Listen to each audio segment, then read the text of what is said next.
Olá, pessoal, tudo bem? A nossa aula de história hoje será continuando o assunto que a gente já vem falando sobre o ciclo do ouro, sobre a mineração, sobre as revoltas nativistas e as revoltas, né, na América Espanhola, como foram as duas abordadas pelo professor Juan esta semana. Um panorama de como nós trabalhamos nesse momento até agora. Seria uma espécie de retomada, né? Um tira-dúvidas, trazendo então tudo aquilo que já foi trabalhado, tá? Então, quero que vocês prestem bastante atenção, parem onde for necessário o vídeo, né, volte, olha, faça a associação com o que está no material de vocês, né? Então, isso tudo é muito importante. Bom, eu começo, né, a nossa aula de hoje com a derrama, um dos motivos das revoltas nativistas, né, um dos impostos cobrados pela metrópole, tá? E também uma imagem, né, da revolta dos irmãos Beckman, que acontece na capitania do Maranhão, tá bom? Então a gente vai fazer essa comparação de uma forma que vocês consigam se situar, né? Onde, quando, qual foi o estopim dessa revolta, o que eles reivindicavam, qual foi o desfecho.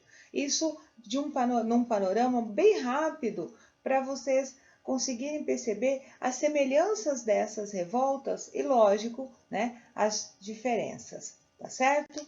Bem, então a gente tem aqui as principais revoltas no Brasil, tá? Meados, né, final do século XVII e século XVIII. Lógico que a conjuração pernambucana, tá? Ela já é, né, no século XIX. Mas aí a gente traz principalmente, né, a revolta dos irmãos Beckman, como nós já trabalhamos, a Guerra dos Emboabas, a Guerra dos Mascates, tá? Revolta de Vila Rica, ou Felipe dos Santos, Conjuração Mineira, Conjuração Baiana e, como eu disse, né, a Revolta de Tupac Amaru, que o professor Juan já trabalhou também com vocês, tá? Então a gente consegue perceber onde essas revoltas aconteceram, quando essas revoltas aconteceram. Então, por exemplo, tá? E aí eu quero que vocês analisem, por favor. Nós temos a revolta dos irmãos Beckman, que acontece em 1684 no Maranhão, né? Uma revolta aí principalmente por causa da instalação das casas da Companhia de Comércio no Maranhão, atrapalhando, né, todo o desenrolar econômico, principalmente associado às drogas do sertão. Né? Vocês se recordam dessas drogas do sertão, né? O guaraná, né, a pimenta, a gente vai ter aí o cravo encontrado nessa região, então tudo isso é bastante importante e vale a pena a gente dar uma atenção em relação a tudo isso, tá? A esse movimento. Quais eram os grupos envolvidos, né, principalmente no que diz respeito à revolta dos irmãos Beckman. A gente tem aí fazendeiros, né, porque eram os mais diretamente envolvidos nesse desenrolar comercial, tá? E aí a gente tem também a administração colonial, que dessa forma quem fazia todo o trabalho ali de cobrança ou de recolher os impostos era essa administração colonial, tá? Principais causas, né? O que eles estavam ali muito brigando, por quê? Tá? Então a gente tem o fim do monopólio da capitania, né, do comércio na região e o fato, né, da proibição de escravizar indígenas e negros. Tá? Então essa é a principal causa das revoltas. Né? Então qual é o resultado? O que isso vai acontecer? A extinção praticamente, né, da companhia, a companhia deixa de existir e lógico que o desfecho, né, o Manuel Beckmann acaba sendo um dos líderes, né, acaba sendo enforcado, tá? Porque era muito comum associar esses líderes, esses movimentos, né, ao crime que a gente já aprendeu lá no 7º ano, chamado crime de lesa majestade, ou seja, um crime de traição ao rei, de traição à coroa, nesse caso, a metrópole, tá bom? Bem, a nossa outra revolta trabalhada, tá, foi a Guerra dos Emboabas, um confronto entre paulistas, né, e emboabas, portugueses, forasteiros, né, como os indígenas chamavam os portugueses de emboabas por causa dos sapatos. Então a gente faz essa associação, tá? Ali nós vamos ter 1707, 1709, tá? Na região mineradora, né? Então, é um confronto por posse das minas, tá? Houve, né, um episódio chamado Capão da Traição, onde os portugueses propuseram um acordo com os paulistas e quando chega nesse momento, né, nesse local, os portugueses atacam os paulistas, né, vão ser assassinados. Ora, desfecho dessa revolta, né? São Paulo e Minas Gerais se separam, né? E aí também São Paulo é elevada à cidade, então um ponto positivo, né, para a cidade de São Paulo nesse momento, tá? Grandes desfechos, reivindicações. Não era a posse das minas de ouro, tá bom? Bem, por conta disso, a gente tem aí, além da separação de São Paulo e Minas Gerais, da capitania, né, do Rio de Janeiro, mais tarde o Rio de Janeiro passa a ser a capital do Brasil, tá? Uma possibilidade, uma proximidade com os portos, e aí a gente tem isso num outro momento, tá bom? A Guerra dos Mascates, né? A Guerra dos Mascates, no início do capítulo 1, faz uma lembrança, né? A presença dos holandeses no Brasil, ainda na cana-de-açúcar, se lembram? Né? E aí nós vamos ter um fato bem importante. Estou procurando meu livro de história, né? Para poder mostrar para vocês. Achei, só um pouquinho.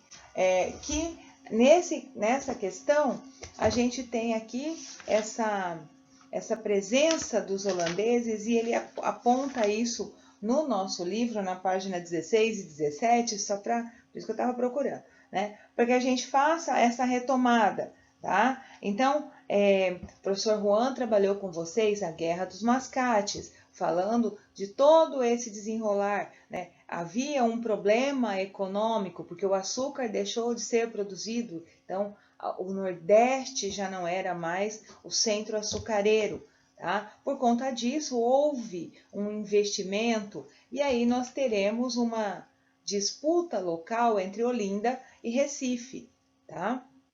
Por isso, então, né, o cenário da Guerra dos Mascates é Olinda, é em Pernambuco, Olinda e Recife, tá? Olinda, latifundiária ainda, né, os senhores de engenho, já Recife mais comercial, já com uma cara mais moderna, e isso desenrola, né, a nossa guerra, tá? Por conta da Guerra dos Mascates, né, há uma autonomia para Recife. Recife, então, será a capital de Pernambuco. Então, tudo isso facilita o nosso desenrolar histórico, tá bom? Bem, todos os revoltosos, né, na Guerra dos Mascates foram anistiados, ou seja, né, eles todos foram mandados embora do Brasil, vamos falar assim, numa linguagem mais direta, tá bom? Felipe dos Santos. Qual era então o motivo da revolta de Felipe dos Santos? A instalação das casas de fundição, a proibição do ouro em pó. Nós vamos ter ali 1720, tá?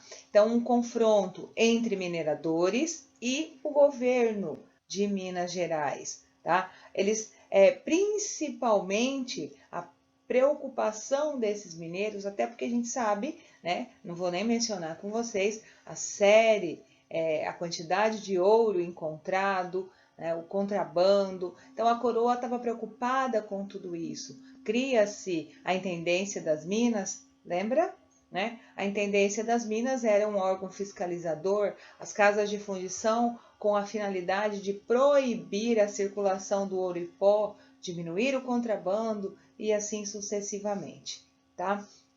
Então, a manutenção das casas de fundição não consegue, então a revolta não tem um sucesso, e Felipe dos Santos, um dos líderes, né, da revolta, acaba sendo enforcado, né, em praça pública e esquartejado como exemplo para os outros revoltosos. Tá? Na Conjuração Baiana, a gente já falou isso, uma revolta que acontece, né, em 1798, na Bahia. Diferentes grupos sociais estão presentes nessa revolta, e ela tem ali a finalidade de proclamar uma república. Tá? Há prisões, há degredo, né? Há exílio desses manifestantes. Na Conjuração Mineira, cenário, Minas Gerais, né?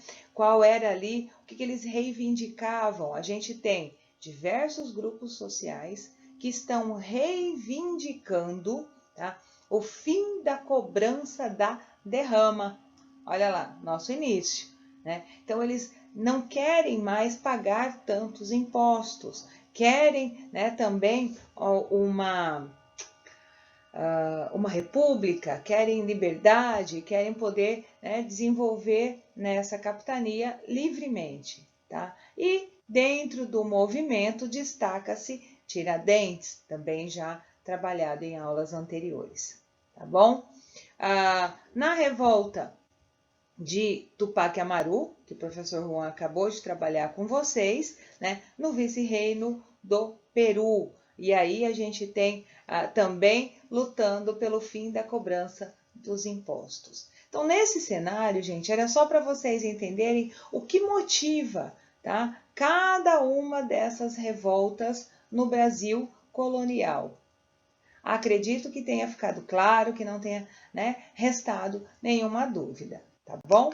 Olha aí, por conta disso, tá? O ouro para Portugal. A metrópole vai colocando cada vez mais rigor, né? Cobrando cada vez mais impostos. Ou seja, o principal imposto aí, o quinto, ele vai aumentando, né? Por conta de não ter o quinto, a captação, a gente ainda tem o dízimo equivalente ali a 10% cobrado. Lembrando que tudo isso cobrado em ouro, tá? Então a gente vai fazer, se nós fizéssemos uma conta ali, né? Nós vamos ter só de início, só para a gente lembrar, de 1700 até 1720, né? Que é o cenário principal ali dessas minas de ouro, tá? A produção foi de 18.880 quilos de ouro, tá? Então, só para vocês terem uma ideia, ali nesse principal cenário, tá bom? Bem, todos os caminhos levam às minas, a gente já viu isso no sexto ano, todos os caminhos levam a Roma, né? Nesse caso, todos os caminhos levam às minas, porque o principal fator aqui é chegar às minas de ouro, tá? E nós vamos ter, nesse período, a concentração populacional na região. Vem gente de todos os lugares para a exploração do ouro, tá? E lógico, né? Nesse fluxo migratório, junto também, né, aparecerá uma pobreza, porque não tem espaço, não tem alimentação suficiente, e tudo isso, né, gera uma sobrecarga nas pequenas cidades da época, tá bom? E junto com as pessoas vinham também produtos de todos os lugares e regiões, né? E passando aí, então, nós vamos ter a região torna-se a distância, né, e a lucratividade do Brasil. Entra nesse cenário os tropeiros, né, os tropeiros que faziam esse papel comerciante de trazer e levar as mercadorias. Tá? As cidades, então, nessa diversidade, né, nessa desigualdade, porque principalmente nas minas, na região mineradora. Olha lá, calcula-se que aproximadamente 600 mil pessoas tenham vindo para o Brasil nesse início da mineração. Tá? Então, essas pessoas vêm de diversos lugares, né? Aí a gente tem, entre elas, né, formando uma sociedade brasileira a partir da mineração, tá? Os escravizados, os ex-escravizados, os indígenas e assim sucessivamente, trabalhando exclusivamente na exploração dos metais preciosos, certo? Lógico, né? A gente não pode esquecer de falar desses grupos intermediários, porque a alta sociedade, o Brasil será então patriarcal, né? Porque tem os grandes ainda, os grandes latifundiários, os mineradores, tá? Os trabalhadores livres. Então nós vamos ter essas classes, essa classe aí de trabalhadores intermediários, médicos, advogados, pedreiros, né? A religiosidade era muito forte, então a gente tem o consumo de produtos aumenta também e desenrola o nosso cenário, tá? Na base da pirâmide, porque nós estamos falando de uma sociedade, de certa forma, estamental, né? Não é mais uma sociedade estamental sem mobilidade social, até porque a mineração permitirá, né, que haja essa mobilidade, que as pessoas transitem, né, na pirâmide, na sociedade, tá? Mudem de posição social. Porém, a base era composta ali de africanos escravizados, né, indígenas e assim por diante. E tem um texto do Boris Fausto. Boris Fausto está sempre no nosso livro de história. E ele fala, né, que esse trabalho era muito sofrido tanto para os indígenas quanto para, né, os negros africanos. Então, a vida útil diminuirá, né, as doenças irão aumentar nesse processo, tá, de exploração nas minas. Tá? Então, acho que vale a pena a gente prestar um pouco de atenção em relação a isso. Por conta disso, lá no nosso início do capítulo 1, né, a gente tem, a partir da página 15 e 16, depois nós falaremos ali na página, abordaremos na página 20 e 21, né, falando dos quilombos, falando de Zumbi dos Palmares e Consciência Negra, mas no nosso planejamento é trabalhado lá em novembro, tá? Quando nós temos, né, a comemoração da consciência negra. Então, esse conteúdo a gente não trabalha agora, tá? Ele é planejado para novembro. Então, não se preocupem, né, que a gente trabalhará, que nós falaremos também, né, no foco dos quilombos, desses negros foragidos, né, que vão para esses quilombos e da consciência negra, tá certo? Não passará batido não, tá? Mas é uma sociedade, por outro lado, né, onde a religião, a diversão e a arte está muito junto, né, muito ligado. Então, nós vamos ter as principais cidades mineiras estavam exclusivamente ligadas à religião. Então, inclusive hoje, quando visita-se, né, Ouro Preto, por exemplo, a gente vai logo, né, nas igrejas, porque representa esse Brasil colonial e a arte barroca. Tá? Então, acredito que a professora Cris e a professora Dora já trabalharam com vocês sobre o barroco, né? Esse movimento que surge ali na Itália e chega ao Brasil. E a gente vai perceber a figura de Aleijadinho, né, como uma representação do barroco no Brasil. tá? As irmandades, né? As comunidades religiosas, as festas, as procissões, então, tudo associado à religiosidade. E quando se fala nesse movimento barroco, é visto, né, nos altares das igrejas. Então, tudo isso reforçando a sociedade mineradora, a riqueza da sociedade mineradora do Brasil, tá bom? Acredito que até aqui, né, foi tudo tranquilo, tá? Bem, a nossa atividade, a nossa tarefa, tá? É o ícone da página 17, sabe o íconezinho? Então, vocês vão ler. Tem também um outro ícone associado aos movimentos, apesar de ter um quadro ali, né, síntese das revoltas, no nosso livro também tem um trabalhando com documentos, onde ele apresenta as revoltas, tá? Não é atividade, é um ícone informativo.